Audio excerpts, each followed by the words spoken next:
Man, I'm sorry. I'm filming way too many videos today, even for my standards, and I'm my biggest fan. I'm a subscriber on my own channel, by the way, from another channel. um, Sabine, I'm not finished. I'm at 14 minutes 35 seconds of a 21-minute 44-second video. Although probably your ads are at the end where you promote something, but it's something worth promoting, I would say.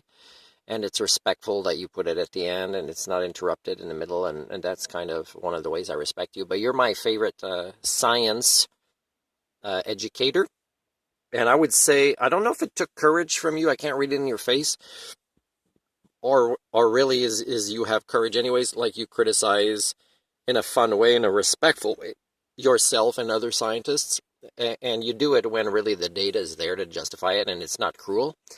So, I respect you because science requires debate in this way, or just pointing out the obvious ridiculousness of it. Um, I've never been totally in the game of astrophysics or particle physics, but I've usually been able to follow, and I can follow this. Although I couldn't explain all the things related to each particle and how they fit in a standard model, for example. But here, for the last 50 years, you were talking about a phenomenon, and it makes me think again about Jordan B. Peterson.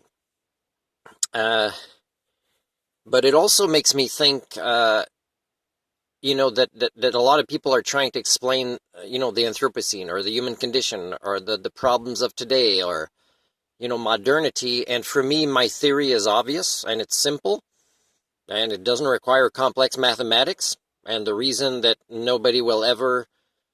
This theory actually predicts it will never, the people primate social scientists will never allow it to be known because, their neuroses are the flaws. And it doesn't have to be extreme neuroses, but it's their inability to do science objectively, especially when they're involved. And, and they're involved as observers.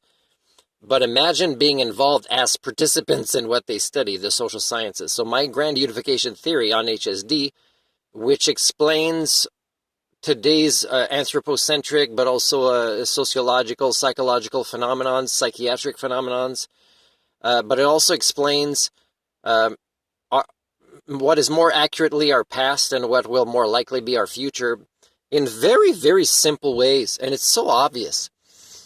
And, it's such a standard model, really, and it's related to the variety of human domestication syndromes that we have partaken in, before we ever could do even basic scientific method principles. But after that, it's agriculture, it's industrial revolution, it's domestication on steroids. And really, it's just the simplest way to explain what's happening today and predict. Very simple.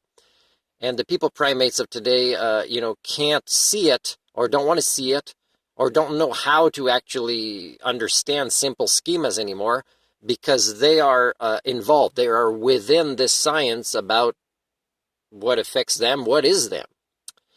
Now here, this video is very helpful because maybe they'll go back, instead of following down this path, they'll go back and say, how can we make it better, even the standard model? Or how can we define it differently because it became complex in this way? We could keep the standard model and maybe make it simpler.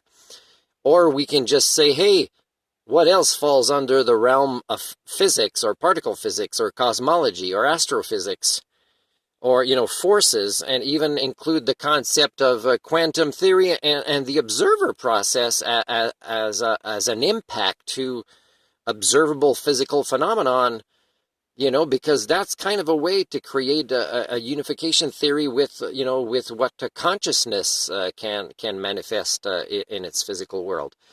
So I thank you very much for this, and I'm so happy I discovered you a little while ago, and I don't know if you'll ever hear from me, but I want to say that, hey, if you ever know anybody who would want to hear more about my own grand unification theory in the social sciences, it's very simple.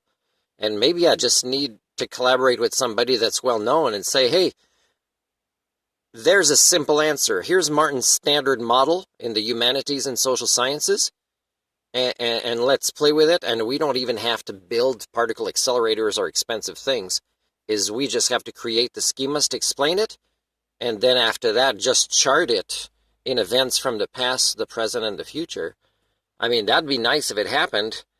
And I would make you my co-creator of the theory if you want, just by just kind of setting me up with somebody who would, be able to bring it to mainstream science, because I can't be bothered anymore, and that's one of the flaws. Like, you make fun of a lot of the publications that publish ridiculous things, and I've tried publishing things, and and it's you don't get an answer, or you kind of you don't know the right people, and that's not kind of science, or you don't play the right games, of flawed human condition. So that's not science again. So, and again, my theory explains this is everywhere and it'll get worse. But hey, maybe there might be a miracle that Sabine sees this video and responds and say, Martin, yeah, there is somebody in the social sciences I know, and he also believes, looking at ourselves more objectively as a species is one way to go to the next step of human consciousness, and it's not going to be good what we have to admit about ourselves. And your theory of domestication and how it's gone on steroids and accelerated and is at the stage that it is, that most of us won't want to admit, is still fair, simple social science work. And and I don't want to ever get an award for being a genius. I just want to get an award for being an Homo sapien of average intelligence, which really is what is superior in this day and age of the Homo communio.